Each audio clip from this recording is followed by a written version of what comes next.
Hey kids, this is Dreamcatcher, and today we're talking about Moviebob, and I'd like to introduce you to the most smug cunt the internet has to offer.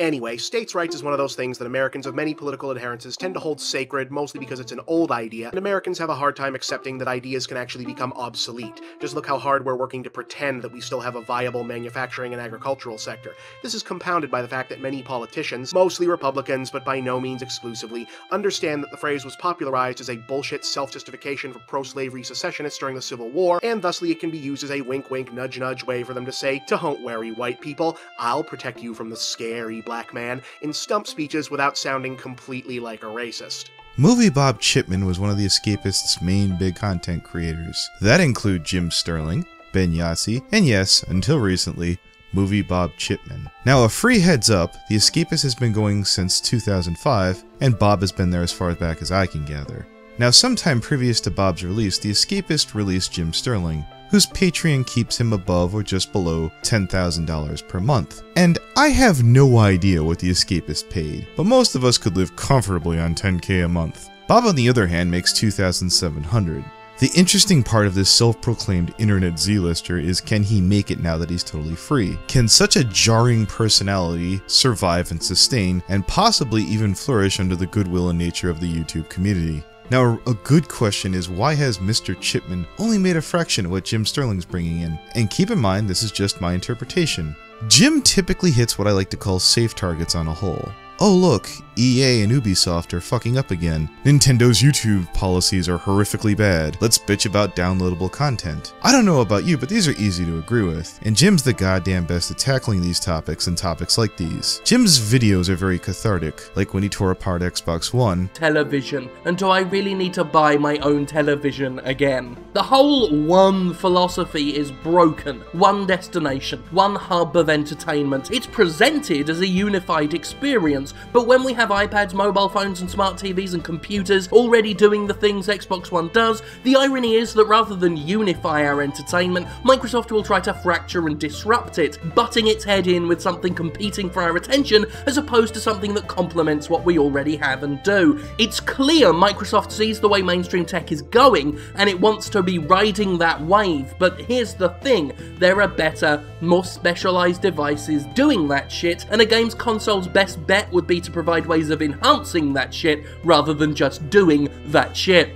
And their always online policy. Been lauded for it. It's ridiculous that we should act grateful for such inactivity. And yet, that's the sad reality. The industry around it has grown so rotten, Sony's doing nothing truly is one of the most heroic fucking things a corporation's done for gamers in years. It speaks volumes about the miserable state the mainstream game industry is in, that we must celebrate a company saying it won't go out of its way to mistreat you. And we must not deny the temptation must have been there for Sony. The company knows a thing or two about having to protect its property given the piracy magnet the PSP was, and its constant firmware updates for the PS3 and Vita indicate it is willing to inconvenience a gamer for a number of reasons. With Microsoft already taking the lion's share of the heat and bringing us one step closer to a standardized domination of consumers, Sony had the tools it needed to slip its own used game control, its own DRM, into the mix. It seemed Microsoft itself was banking on not being the sole villain here, and villainy shared is villainy halved. Sony could have taken that hit, and gamers looking for a console with next-gen visuals and shit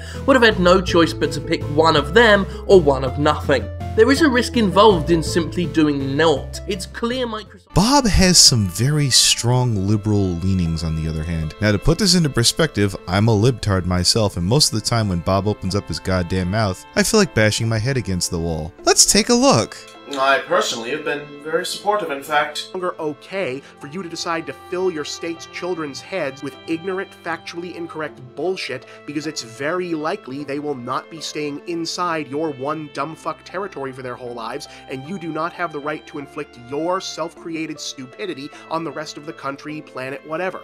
See, while I'm quite content with being a cynical bastard inclined to frown upon anything that sounds like contemplative, let go and let God, Jesus take the wheel, light at the end of the tunnel bullshit, in this case... The reason to watch Bob is he's fun to hate. So, can this guy make an independent living being an obnoxious prick? Now, I don't want Bob to starve, but does the internet really need another Amazing Atheist? I mean, another one. I do say I want to see the guy be successful, but ultimately do we really? If Moviebob got a bigger voice, would YouTube be a better place? I'm going to be bright-eyed and optimistic just this once and say yes. Bob is starting a new series called Really That Good, where he intends to educate the viewer on what makes a classic movie really that good, and splash a little positivity on a otherwise smug-filled cesspool of movie critics. I really support this because the person who I feel needs this most is Bob himself.